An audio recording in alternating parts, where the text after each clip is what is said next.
One of the best things about working as an impact producer for me is working with film subjects, particularly vulnerable film subjects.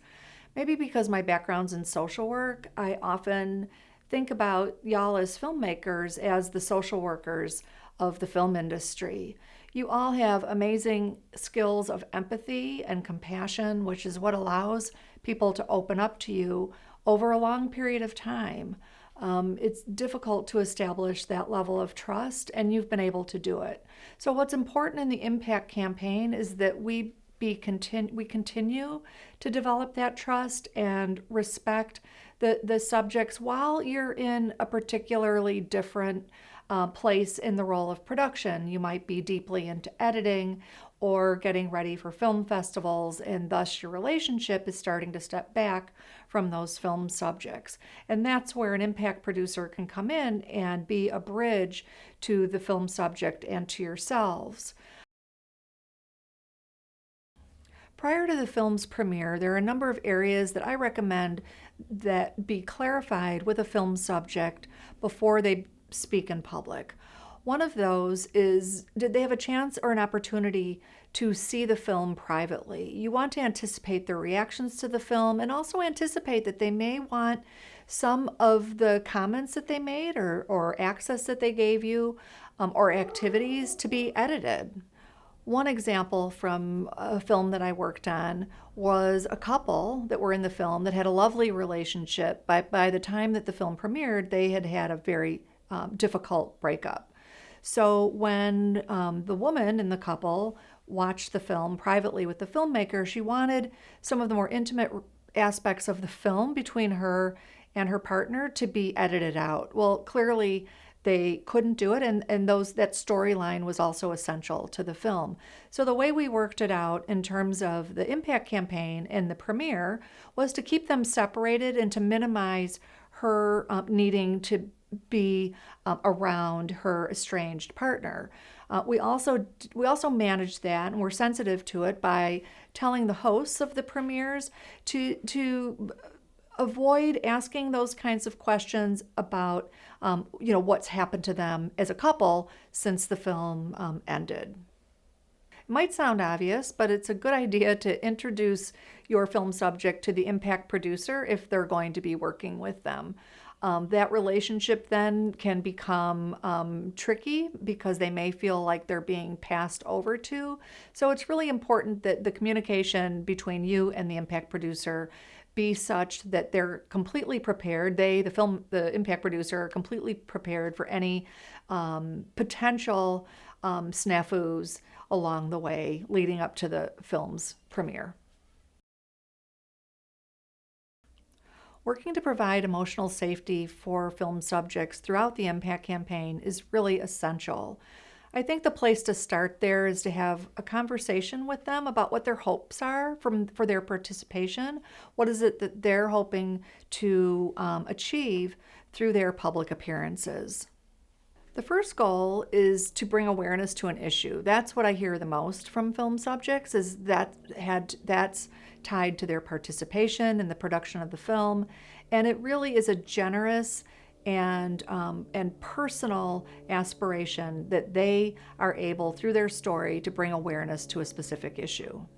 Another potential goal that a film subject might have is that in films or in stories in which a program was very much a part of someone's healing, whether it be a hospital or a youth center, a school, that they may hope that through their story they can raise resources and recognition for that program. A couple of other goals that may not be directly expressed but that we should consider or anticipate is one of recognition. It's been a great experience for me to see film subjects be interviewed, be on public television, really be held up to as examples or inspiration for other people that are experiencing the same problems or issues that they might be experiencing. The other potentially unspoken goal that a film subject rightfully should have is that of compensation and income earning.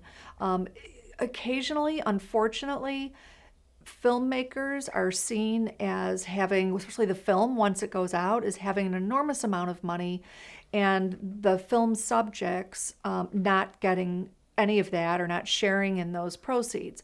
So lots of times as an impact producer, I'm explaining to film subjects how the film is losing money, the documentaries don't make money, and it's really essential that that be understood, because not only might they think it, the people around them might think it.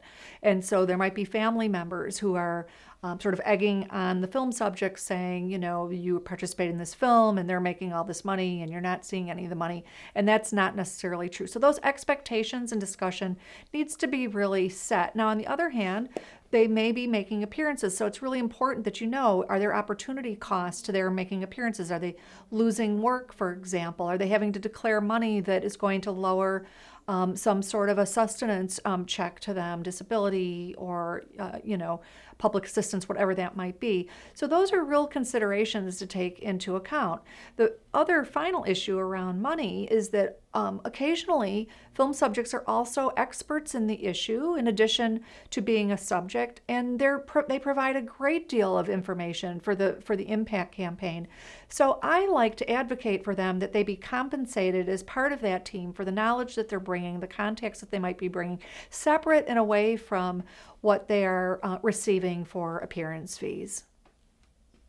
There are a number of areas that we need to consider prior to the first public appearance with the film subject. Most of these hopefully won't be issues, but it's good to try to anticipate them as they come along. A common issue, especially with vulnerable film subjects, to consider is what will it feel like for them to tell their story over and over and over again. It's very often the case that when I'm talking with film subjects about this, that they'll say, it's going to be fine. I have no problems with it. In their mind, they're often thinking of a very limited amount of appearances that they're giving. And they're not perhaps considering, press, public relations, all of the other areas in which they might be telling their story in addition to appearing on the stage with the filmmaker. So talking that through is something that it's not a one-time conversation.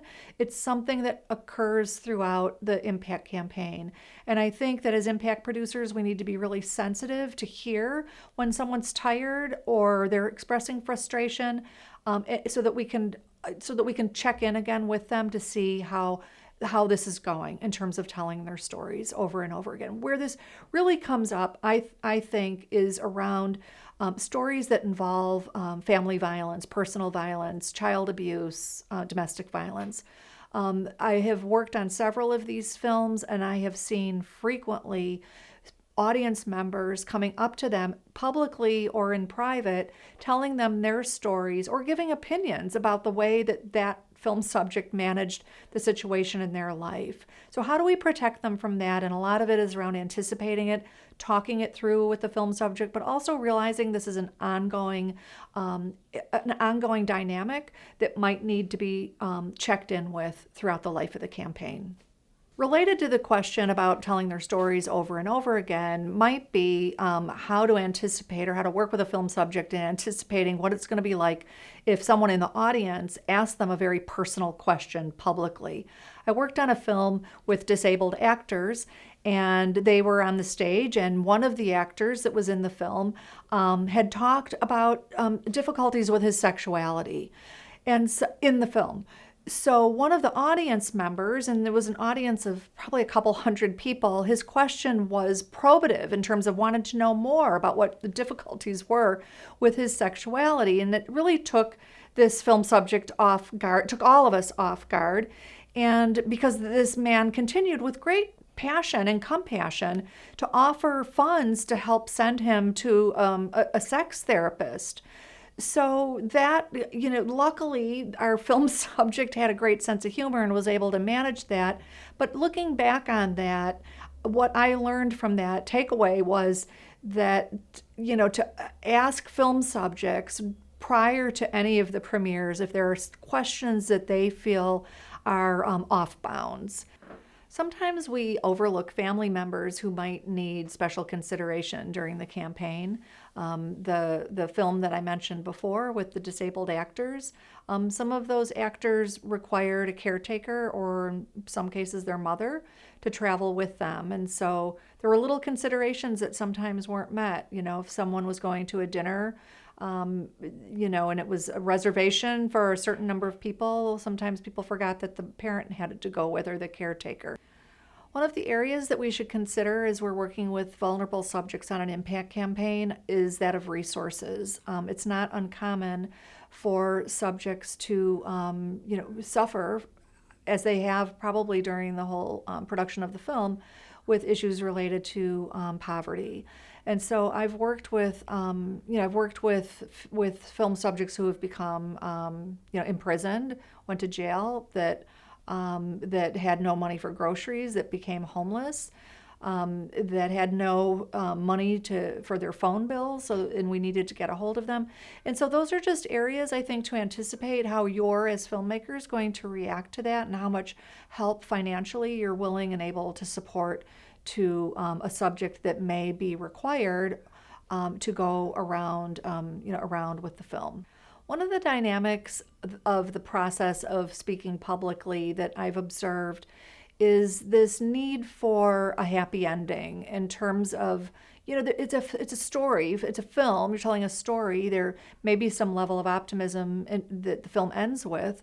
And so there's this expectation that, 2-3 years later, by the time the film is public, that the film subject has sort of got their lives together and things are, just happy for them. And so that expectation, that audience expectation, is felt often by the film subject. And I have seen situations in which I knew what was happening in their real life, but they got up on stage and told things that weren't true about their life because they were either ashamed or felt like they wanted to fulfill this need for the end of the story being a good one. A final area that I think we need to continue to just stay in touch again with the film subjects is to give them permission to stop participating. I've worked with multiple film subjects that they didn't want to call it, and once I gave them permission, they either asked to step back or take a break. Recently, I worked with a film that was about post-traumatic stress disorder and with veterans, and one of the veterans in the film ran an NGO, a very powerful guy, very driven, great public speaker. But it was overwhelming. He got to the point where he was just absolutely overwhelmed. And as an impact producer, where I started to see that was anger around the appearances, not feeling like the hosts had their best interests in mind. They were feeling overwhelmed, they were feeling overscheduled. And so when you start to get an inkling of that, it's really okay to let folks know that they don't have to continue to participate as much as they feel passionate about the issue and their goals in participating. But it's really okay to just stop.